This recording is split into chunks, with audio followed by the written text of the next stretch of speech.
Hello friends, आज हम 9th class की बुक बीहाइव की एक पोएम करने जा रहे हैं जिसका नाम है a legend of Northland, written by Phoebe Cary. ये पोएम एक बैलेड है, BALLAD। बैलेड क्या होता है? एक सॉन्ग या पोएम की शेप में लिखी हुई कोई कहानी। ये पोएम एक स्टोरी एक्सप्लेन करती है, और स्टोरी क्या है? एक लीजेंड है। लीजेंड एक फोक टेल होती है जो सत्य भी हो सकती है, ट्रू और अनट्रू भी हो सकती है, जो हम हमेशा से अपने पूर्वजों से सुनते आ रहे हैं। हम अपने पेरेंट्स से सुनते हैं, हमारे पेरेंट्स ने अपने पेरेंट्स से सुनी होगी। इस प्रकार से ये कहानियाँ चलती आ रही हैं, जिनको हम दंत कथा भी कह सकते हैं। इस पोयम में हमें बताया गया है कि किस प्रकार से एक संत होता है और वह किसी महिला से खाने की डिमांड करता है। क्या वह महिला उसकी डिमांड को पूरा करती है या नहीं करती है? ये जानने के लिए चलते हैं पोयम की ओर। A legend of Northland Phoebe Cary ने लिखी है, और फीबी कैरी एक अमेरिकन पोएटेस है। और इन्होंने क्या बताया है कि away away in the Northland, north side में, नॉर्थ पोल की साइड में जो जगह है उसको नॉर्थलैंड बोला गया है। Where the hours of the day are few and the nights are so long in winter that they cannot sleep them through. Away away in the Northland, Northland में बहुत दूर, नॉर्थ पोल की side में बहुत दूर, वहां पर कुछ लोग रहते हैं। Where the hours of the day are few, जहां पर दिन का समय बहुत कम होता है, दिन के घंटे बहुत कम होते हैं। जैसे हमारे यहाँ तो 12 आवर्स की नाइट है और 12 आवर्स का डे है, लेकिन वहां पर डे का जो टाइम है वो बहुत छोटा है। And the nights are so long in winter, और सर्दी का जो विंटर सीजन है उसमें रातें बहुत लंबी होती हैं। That they can not sleep them through, आप कितने घंटे तक सो पाओगे? 8 घंटे, 10 घंटे, 12 घंटे। लेकिन रातें इतनी ज़्यादा होती हैं, इतनी ज़्यादा लंबी होती हैं कि वहाँ पर रहने वाले लोग थे वो पूरी रात नहीं सो पाते हैं, वो जाग जाते हैं बार बार, क्योंकि रातें बहुत लंबी होती हैं। और पोएटेस क्या कहती है? Where they harness the swift reindeer. Swift, car का नाम सुना आपने? स्विफ्ट का मतलब होता है बहुत तेज। रेंडियर जो स्नो पे चलने वाले एक एनिमल का नाम है reindeer.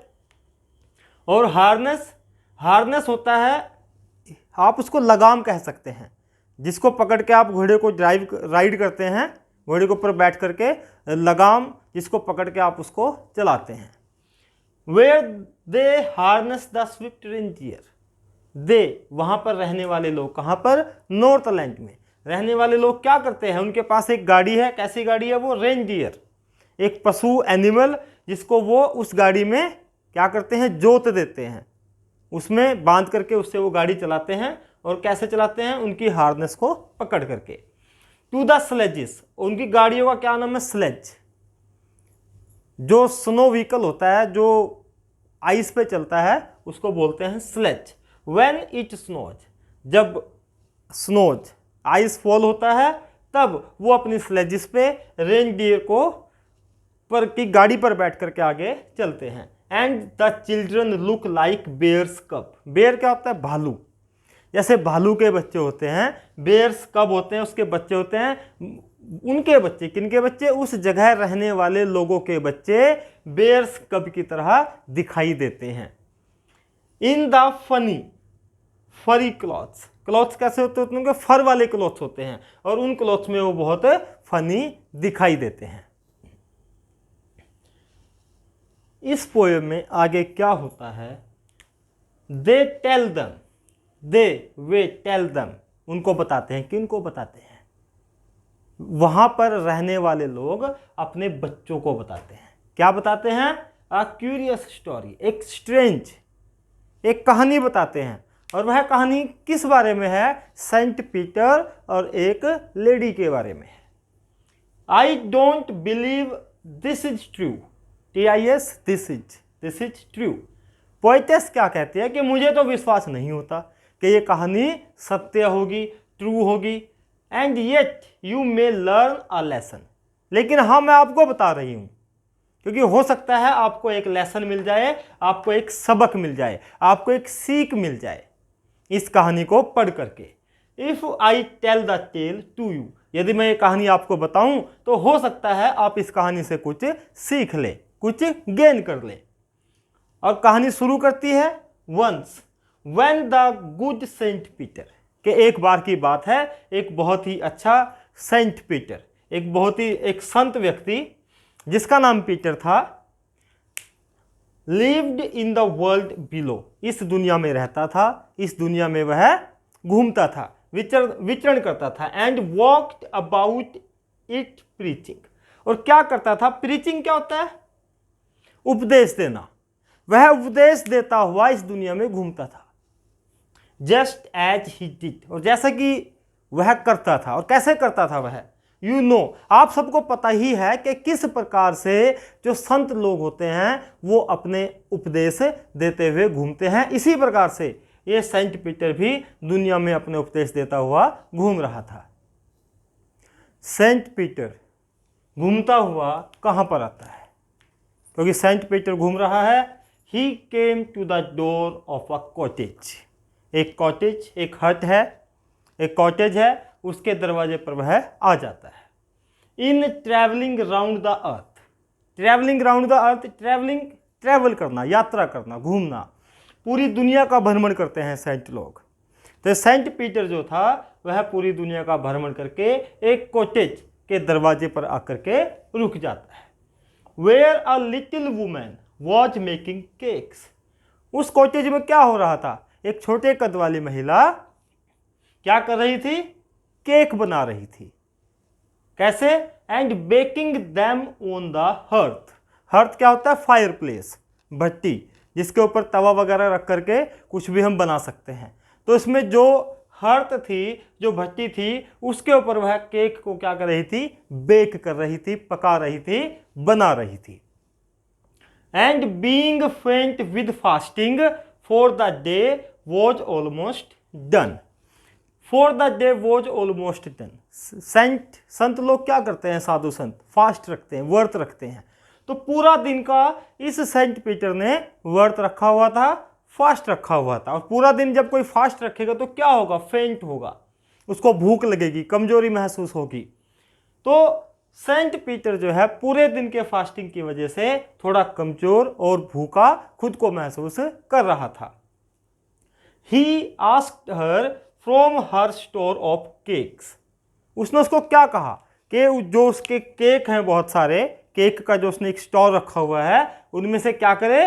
To give him a single one, उनमें से एक केक, एक पीस मेरे को दे दे। सेंट पीटर ने इस प्रकार से इस महिला से एक केक की डिमांड की।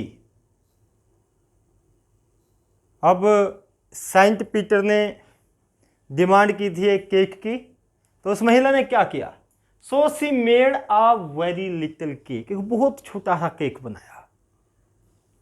बट एज इट बेकिंग ले, लेकिन जैसा कि ये हर्थ पे बेक हो रहा था, हर्थ पे पक रहा था, उस फायर प्लेस पे बन रहा था, शी लुक्ड एट इट, उसने इस केक की तरफ देखा।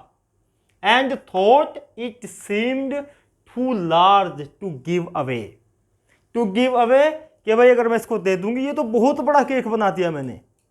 उसको ये बहुत बड़ा केक लगा। उसने क्या सोचा कि भाई ये तो ज़्यादा लार्ज है, ज़्यादा बड़ा केक है।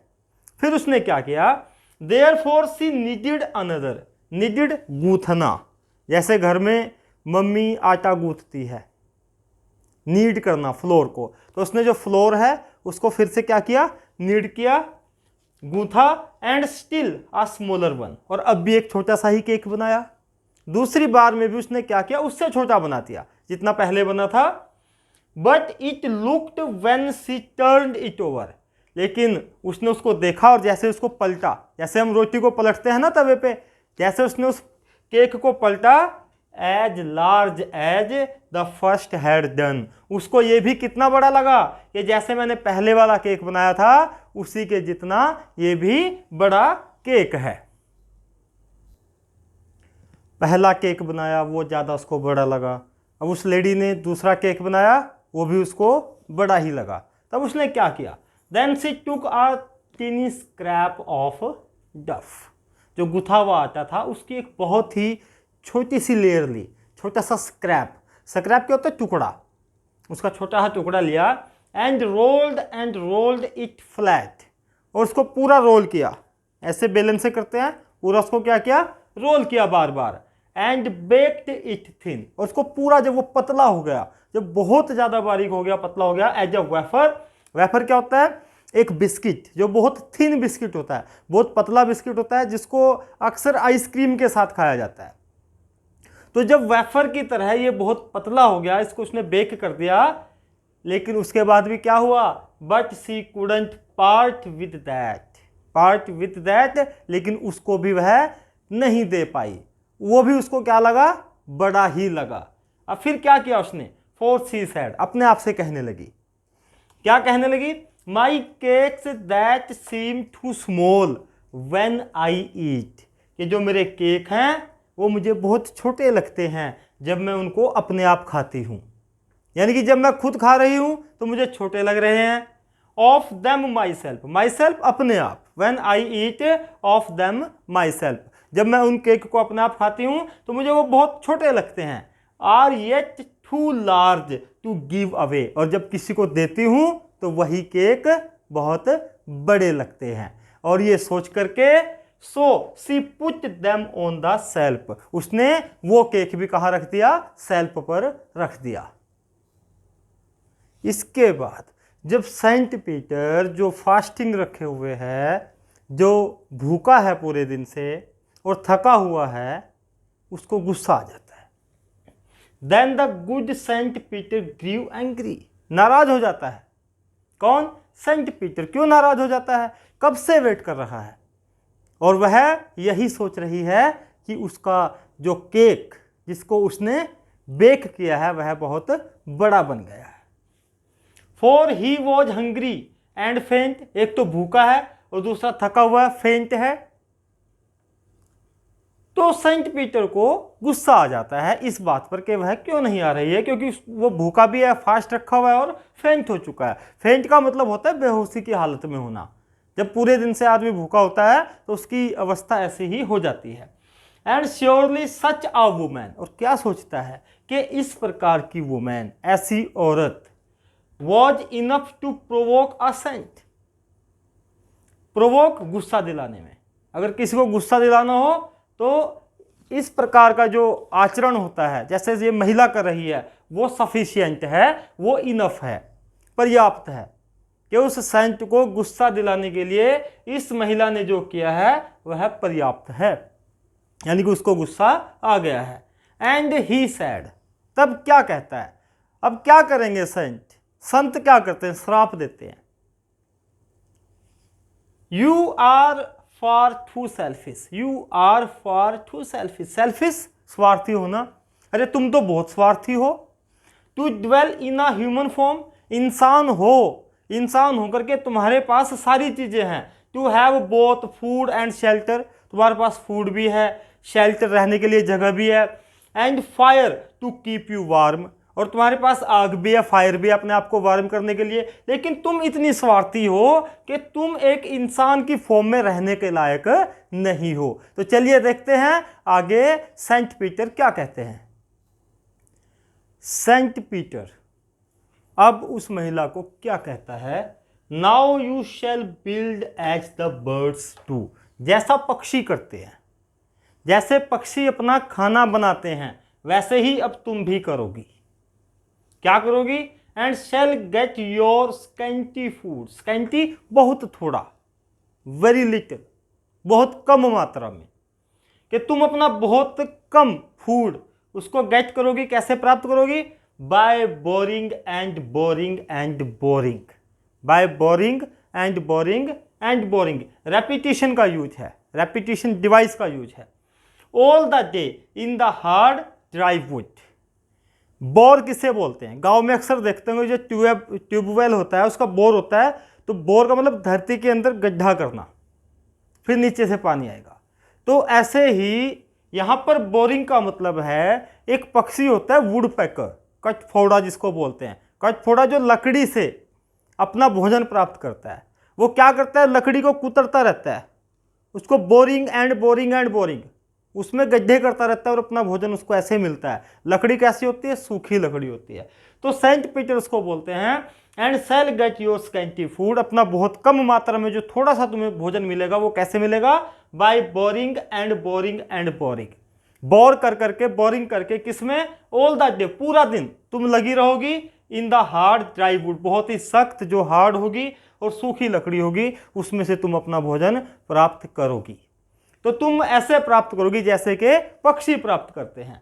Then she went through the chimney. और जैसे ही श्राप मिला, जैसे ही उसने कर्स किया, तो क्या हुआ?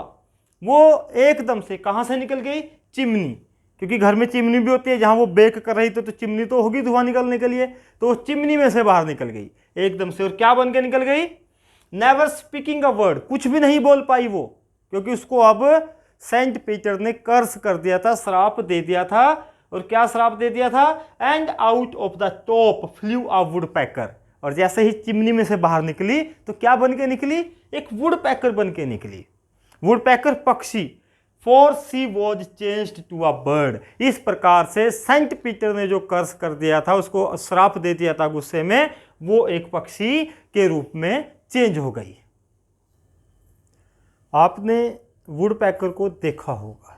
वुड पैकर के सर पे एक कलगी टाइप होता है रेड कलर का। तो उसी प्रकार से ये महिला एक बर्ड में चेंज हो गई। और कौन से बर्ड में चेंज हुई? वुड पैकर में।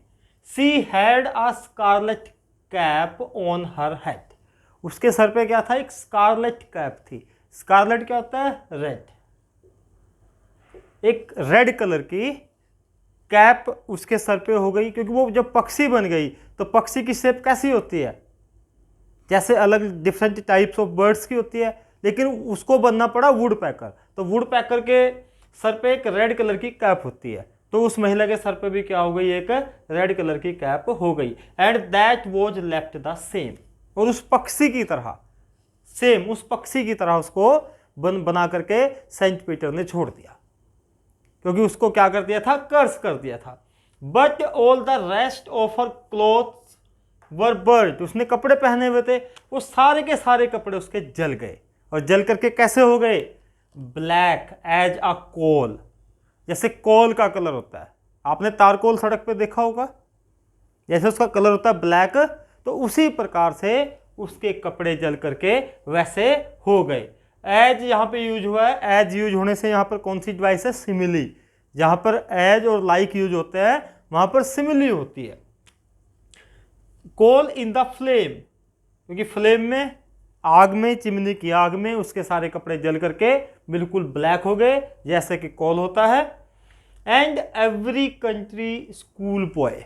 कंट्री से हमारा मतलब है यहाँ पर गाँव से, कि गाँव में रहने वाले, वहाँ पर उस एरिया में रहने वाले, स्कूल जाने वाले छोटे छोटे बच्चे, has seen her in the wood. Has seen हर, उसको देखते थे। किसको? वुड पैकर को। और क्या देखते थे? वुड, लकड़ी से अपना फूड गेट करते हुए, अपना फूड प्राप्त करते हुए। Where she lives in the trees till this very day. This very day का मतलब कि आज भी वह जंगल में रहती है और अपना भोजन boring and boring for food, भोजन के लिए वो क्या करती है? लकड़ी को कुतरती रहती है, उससे अपना फूड गेन करती है। और जब स्कूल जाने वाले बच्चे उसको देखते हैं तो उनके पेरेंट्स, उनके बुजुर्ग उनको क्या कहानी बताते हैं कि किस प्रकार से एक महिला थी, उसने सेंट पीटर को नाराज कर दिया था क्योंकि वह बहुत लालची थी। तो मैसेज क्या मिलता है इस पोएम से? मैसेज यही मिलता है कि we should not be greedy. And selfish, हमें लालची नहीं होना चाहिए, सेल्फिश नहीं होना चाहिए, नहीं तो उसका परिणाम क्या होता है, उसका रिजल्ट बहुत बुरा हो सकता है। आई होप आपको पूरी पोएम समझ में आ गई होगी। अगर अभी तक आपने मेरे चैनल को सब्सक्राइब नहीं किया है तो इसे तुरंत सब्सक्राइब कर दें, वीडियो को लाइक और शेयर करना ना भूलें, बेल आइकन बटन को जरूर प्रेस करें ताकि आने वाले वीडियोज के नोटिफिकेशंस आपको मिलते रहें। Thank you and have a nice time.